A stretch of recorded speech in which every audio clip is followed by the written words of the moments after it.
ओम नमो भगवते वासुदेवाय। नारायणं नमस्कृत्य नरं चैव नरोत्तमं देवीं सरस्वतीं व्यासं ततो जय मुदीरयेत्। श्रीमद् भागवत तृतीय स्कंध पहला अध्याय। विदुर द्वारा कौरवों का त्याग तथा विदुर उद्धव संवाद। सुखदेव जी बोले, हे राजन, तुमने पुराण संबंधी जो बहुत से प्रश्न पूछे हैं, यही सब प्रश्न विदुर जी ने मैत्रेय जी से पूछे थे। राजा परीक्षित ने कहा, हे भगवान, विदुर जी का मैत्रेय के साथ संवाद कहाँ हुआ, यह मुझे बतलाने की कृपा करें। सूत जी ने शौनक से कहा, राजा परीक्षित के इस प्रश्न पर सुखदेव जी कहते हैं, हे राजन, यदा तु राजा ससुतान साधून पुष्णन्न धर्मेण विनष्ट दृष्टि भ्रातुर्यविष्ठस्य सुतान विबंधून प्रवेश लाक्षा भवने ददाह। जब राजा धृतराष्ट्र अधर्म पूर्वक अपने पुत्रों का पोषण करने लगे, पितृहीन पांडवों को लाक्षा भवन में जलाने का उपक्रम किया गया। भरी सभा में रोती एक वस्त्रा द्रौपदी के केस खींचे गए और साड़ी उतारने का प्रयत्न किया गया। वनवास से लौटने पर भी युधिष्ठिर को उनका भाग नहीं दिया गया। संधि का प्रस्ताव लेकर आए भगवान की बात ठुकरा दी गई एवं युधिष्ठिर का भाग देने तथा दुर्योधन को घर से निकालने की सलाह देने पर मंत्री विदुर दुर्योधन द्वारा धृतराष्ट्र के सामने ही बहुत अपमानित किए गए। तब दुखित विदुर दरवाजे पर ही धनुष बाण रखकर तीर्थ यात्रा करने चले गए। उनके चले जाने से कौरवों का मानो पुण्य ही उनके साथ चला गया।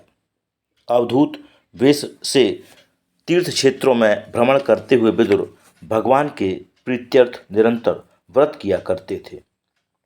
इधर राजा युधिष्ठिर सारी पृथ्वी पर एक छत्र शासन कर रहे थे। उधर विदुर जी घूमते हुए प्रभास क्षेत्र पहुँचे। वहाँ सब कौरवों के नाश की चर्चा सुनकर वे पश्चिम वाहिनी सरस्वती के किनारे किनारे अत्रि आदि महर्षियों के नामों से प्रसिद्ध बहुत से तीर्थों का दर्शन करते हुए यमुना तट पर जा पहुँचे।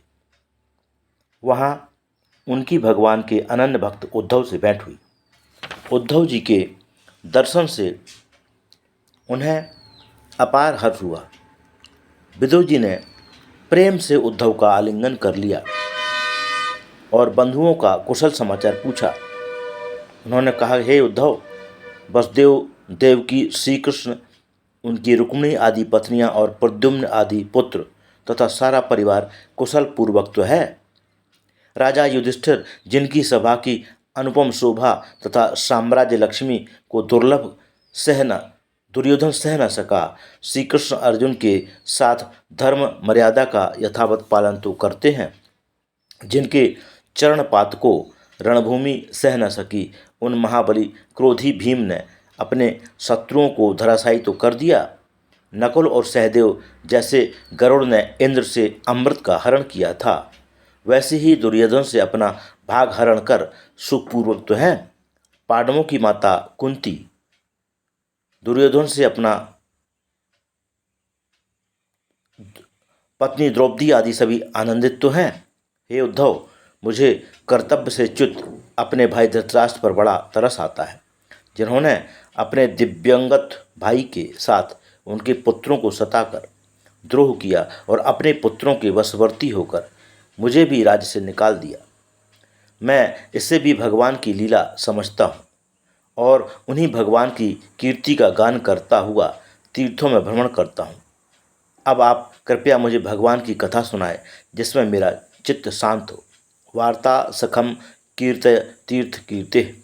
श्रीमद्भागवत कथा साप्ताहिक के तृतीय स्कंद का पहला अध्याय समाप्त। कृष्णाय वासुदेवाय हरये परमात्मने प्रणतक्लेशनाशाय गोविंदाय नमो नमः।